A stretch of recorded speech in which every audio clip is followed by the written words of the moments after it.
What up, brother? So yesterday, Steve, like in the pregame campaign for for Andre for the Sixth Man of the Year. I agree.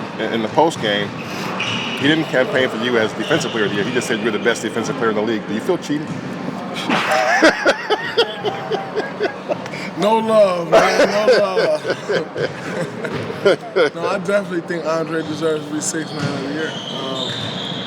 The consistency that he's played with throughout the year, but it has even taken that to another level. Over the last month and a half, I don't see a guy out there playing as well as he's playing.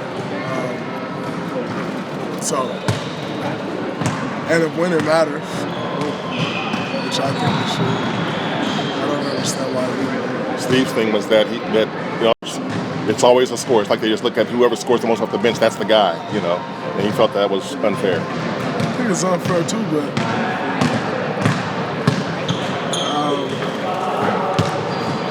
I think the tide has changed, a little bit. I mean, the All-Star team averaged 10 points, so I think the tide has changed a little bit. We'll see though, but I think it has. I don't think he wants to kind of He probably doesn't, but I think he deserves it. Well, and that's Andre too. Andre's weird in certain type of ways that, maybe deep down he really wants it bad. He'll never say it. Has he ever mentioned anything about that award to you? Absolutely not. Never, not once. So you want to tell us what's going on behind the curtain? My shot's up. And then guys were over there having a shooting competition, trying to see who can score the most. No windmill Durant dunks? No, I wish. I've never even seen him do a windmill 100% healthy. So I don't know. Steve said he went through, practice was light today. Is that the most you've seen from him? Yeah, we really like practice. We just kind of did a couple stations of different plays. That was it. Just went over the offense. But yeah, that was probably the best. It seems like since you guys went there, you lost a few games. Since then, people have sort of looked at your defense more than before. It seems like more people are talking about the defense. Do you feel like maybe now that recognition that you guys haven't really gotten over the last couple of years is starting to come a little bit for what you guys do on defense? I think so. But if you look at it, we've always been right up there at the top defensively. You can't win without being up there. So, but I think it's with the streak we went through and everybody saw, it all came back on the defensive end. And now I think it's definitely gotten a lot more attention. Respect. You care about that? We just have to defend regardless. Whether it's getting attention or not. At what point that really don't matter. You got to defend it, man. So whether somebody prays it or not. At what point did it get back on track? The fourth quarter of that Philly game, maybe the third quarter, end of the third quarter. You just saw, but you still can't take that one game and run with it. But you saw that fire again. And then the next game we came out and it was locked down. And then the game after that, you're like, all right, we figured it out. And, it's kind of just carried on. And obviously, you have stretches where it's not that good. You can't do that for a whole entire 48 minutes. When we've had enough stretches to where we lock in and not let teams score. The fourth quarter last night was key. When 6 games to go, and you're in great position for the number 1 seed. How do you keep from taking your foot off the gas pedal? Every time you step on the floor, you want to win. So it's not like you're just like, oh man, gotta keep going for the number 1 seed. As a competitor, you want to win every time you play. So I think that's bigger than anything, and we want to continue to get better. You never really want to limp into the playoffs. When you limp into the playoffs, you limp out.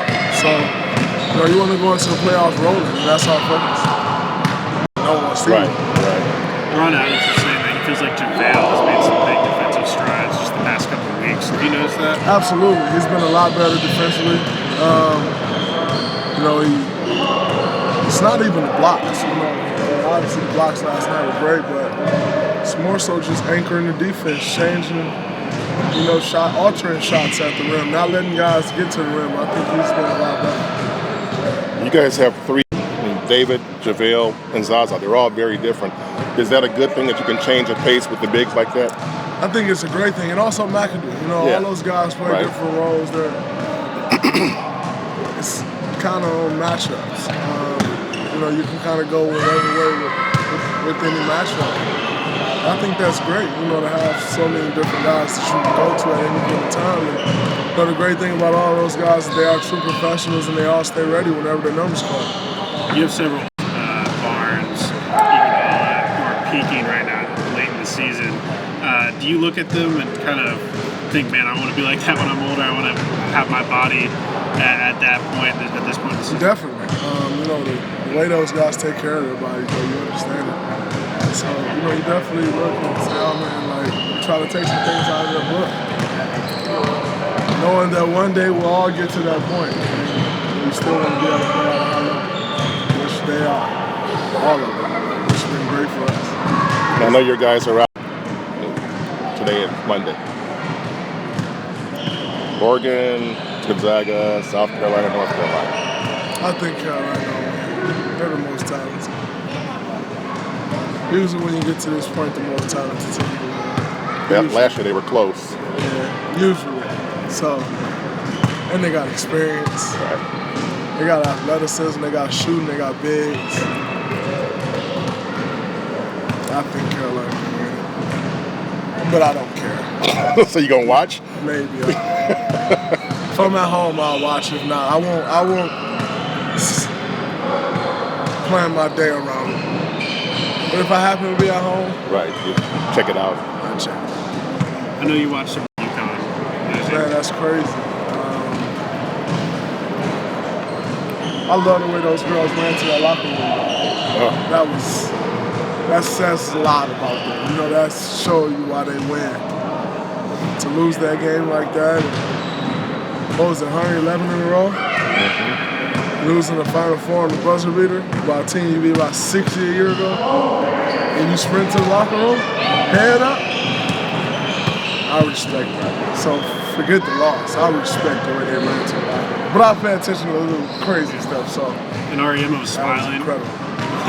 Yeah, it was a lot more of that smile, I think. But the way they ran to the locker room, that was kudos to them. And the way that he teaches them. The values he instilled in them is incredible. Power, salt, not one person didn't run to the locker room. That's amazing. So I respect him for that. I respect him for the way that he run this program. That's amazing. Veil toilet paper, was that your idea?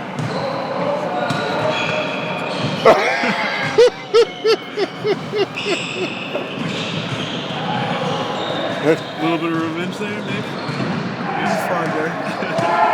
It's a cool thing. Funny face, right? I thought it was pretty hilarious. JaVale said it'll all be even in the end. It'll all be even in the end. So leave me alone. I'm gonna take you a step further. I don't think he wants that. Yeah, just leave me alone. I'll go over.